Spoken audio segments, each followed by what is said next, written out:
All right, welcome back to the program. My guest is joining me right now via Zoom, Osato Guobadia. He is the Chief Executive Officer at Enej Insights. Hello, Osato. Good to see you. How are you doing? Hi, Nancy. Good morning. It's great to Hi. be here. I'm doing well. How are you doing? I'm well. I'm in a great place. According to a friend of mine that taught me that I'm in a great place. Thank you, Shola, for that. All right, Osato, can you see me? I can't see you. Okay, now I can see you. Osato, the federal government has implemented a 7.5% VAT on imported LPG. Speak to me about what you think. Even before this tax being imposed, we've seen the price of cooking gas, rising astronomically from last year, over 100%. I did say it at the beginning of the program. Last July, I remember a 12.5 kg of cooking gas cost about 3,500. If you have about 25 kg, you should be spending about 7K on that. Now I think about 25 kg is close to 13,000 if I'm not mistaken. What are your initial thoughts? Thank you, Nancy. So I think the way to look at this is to appreciate three facts. Right? So the first is that Nigeria has, among the largest gas reserves in the world. We are currently 9th in the world in terms of amounts of gas reserves we have.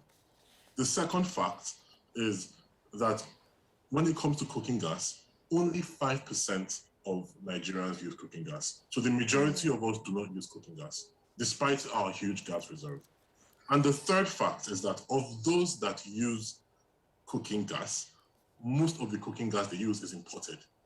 It's not in Nigeria. So these three facts, there's an issue. They shouldn't be so, right? We have a lot of cooking gas, but we're not using it. And even the one we're using, it's mostly imported. So that is, I think, where we should start our discussion from in terms of understanding what the reasons for this VAT imposition are.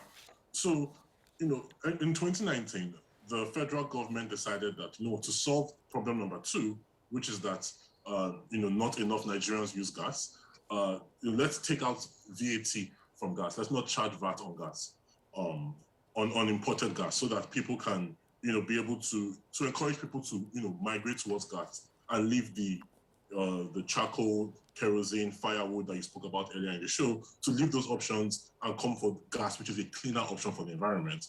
And also, we also want to be able to use our gas reserves. So the more people using gas, the more we can use our gas reserves.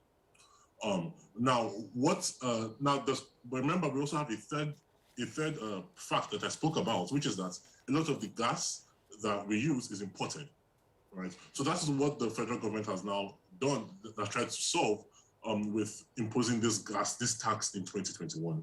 So what they are now saying is that, look, let's encourage our local gas producers by imposing this VAT on imported gas, so that hopefully what they're hoping will happen is that the local gas producers can then grow, right? And then we can start to use, hopefully we'll be in a situation where most of the gas we use, the cooking gas we use, is actually produced locally and not imported. So those are the reasons for the VAT imposition. Of course, there's also like a revenue factor as well. Imposing tax would this value-added tax would increase revenue for the government, which, as we know, has been lower than they would have liked in recent months and years. Osato, let's interrogate further what you said, and I like the fact that you brought it in, that Nigeria is actually a gas country. We are more of a gas country than a crude oil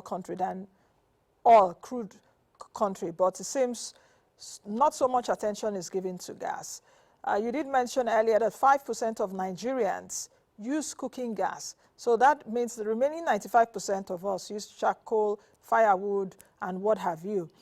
That 5% of Nigerians that use cooking gas, what we consume, 70% of it is imported, and about 30% of it is domestically or locally produced, especially by NLNG, because I had an interview about last month, and my guest did tell me that it is very capital intensive to produce gas here in the country. So NLNG produces local gas and also exports it in dollar terms. They sell also in dollar terms.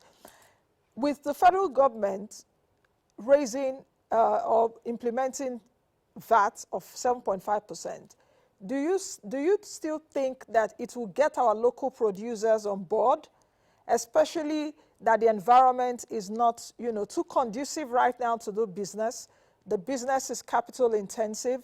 There's the FX component there. That's the foreign exchange component there. How do you think this will encourage local producers, especially in the short term? Because the price is definitely biting. I don't know about you, but it's really eating into my, into my money, into my pockets. Yes, definitely.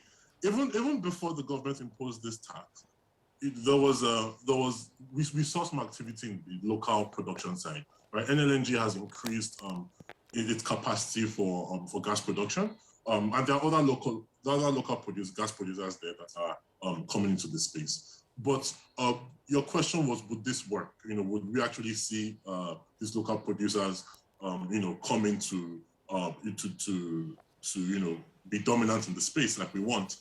And I think, as a country, we've tried this a number of times in the past. We've tried import substitution, which is what this is.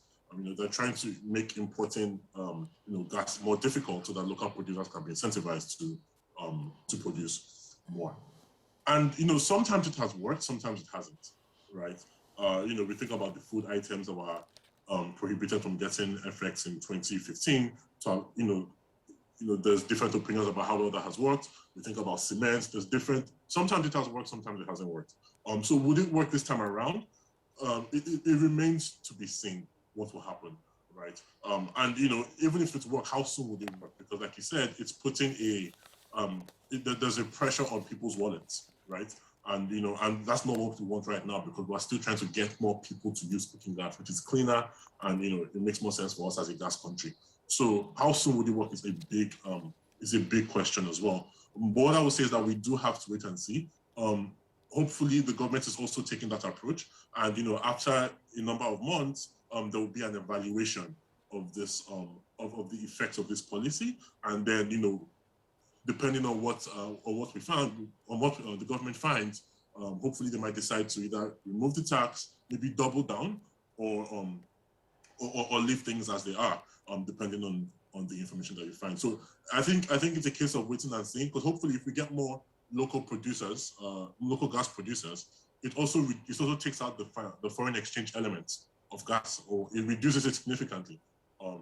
Like you said, that's also another reason for the sharp increases that we've seen. It's not just tax; it's also what has been happening with our foreign exchange has also affected the gas that we buy.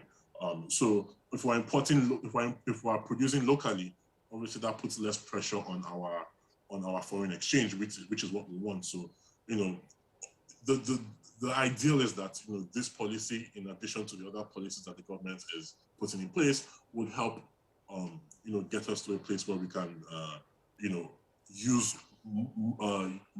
much of the gas we produce instead of importing and using our scarce foreign exchange for that. Osato, do you think that this policy, and it seems that this policy has added salt to injury, specifically because even before the implementation of 7.5% VAT on imported gas, we've seen the price of gas even skyrocketing, rising at least in the last 1 year, over 100%. Mm-hmm. But why I said that it may be adding salt to injury is because you are trying to get, more Nigerians to use gas, as well as trying to make space for locally produced gas, create that enabling environment, sort of, so that local people will begin to produce gas. How do you see the government balancing this act? Precisely, especially around this runaway inflation, though we're seeing a moderation of it now. Inflation in the country, food inflation is high. Majority of Nigerians, in fact, all of us spend close to 3/4 of our earnings on food. So how do you think that balancing act would be achieved?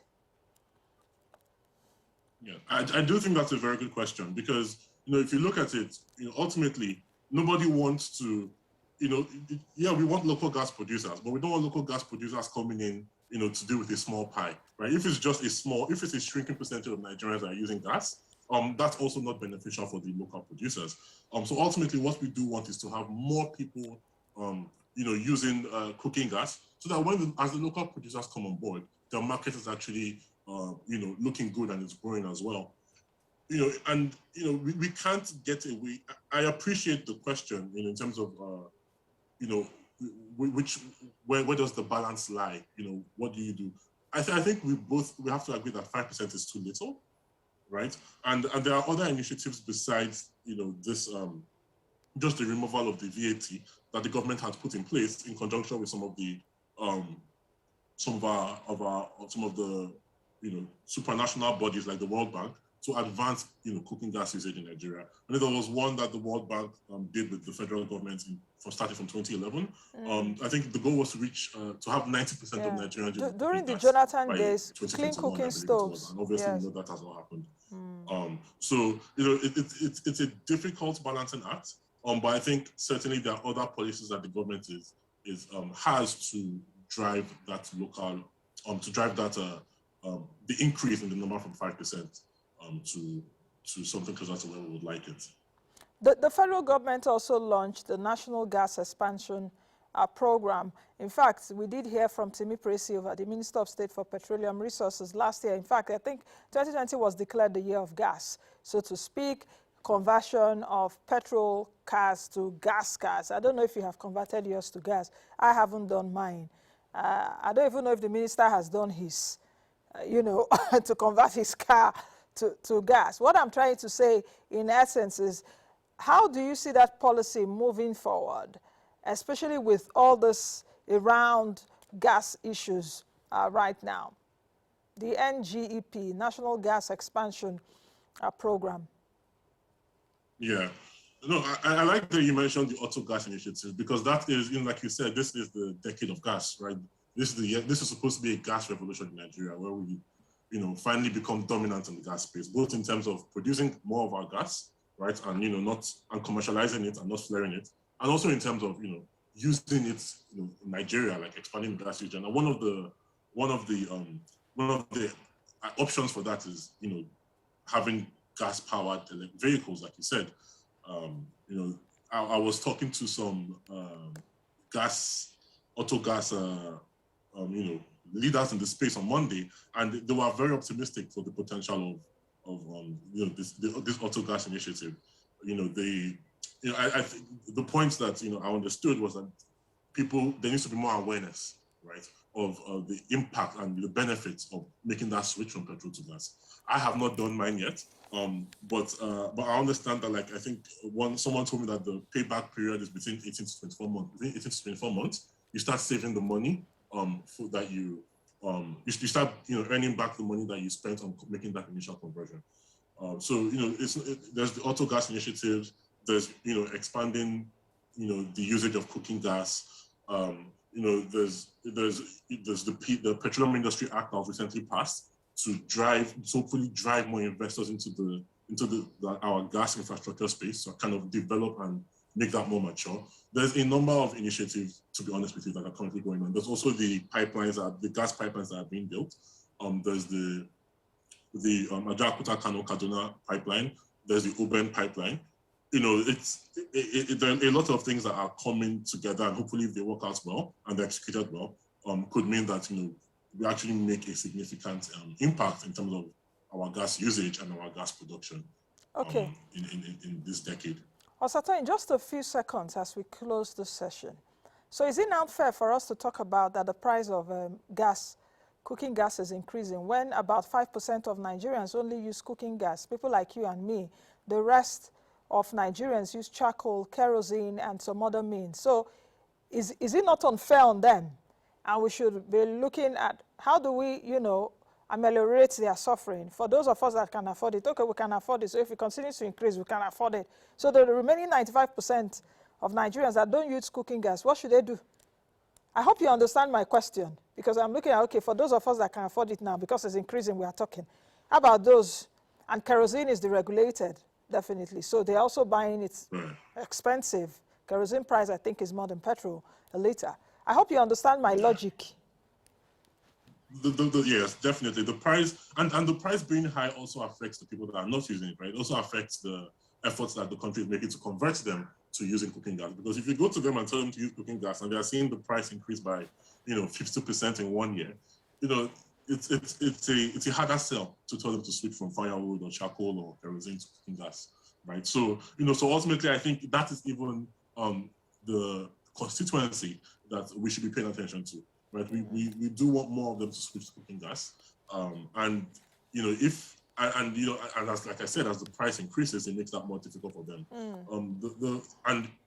Another side to that coin is that the 5% that we've been able to get, we don't want more of us slipping back to using firewood and charcoal and other less cleaner forms of cooking or fuel for cooking. So that's the flip side that we also have to pay attention to. That some people will definitely switch as a result of all these increases that we're seeing. Okay, thank you, Osato, for joining us today. Thank you. I wish you a lovely day. Thank you, Nancy. Have a great day as well.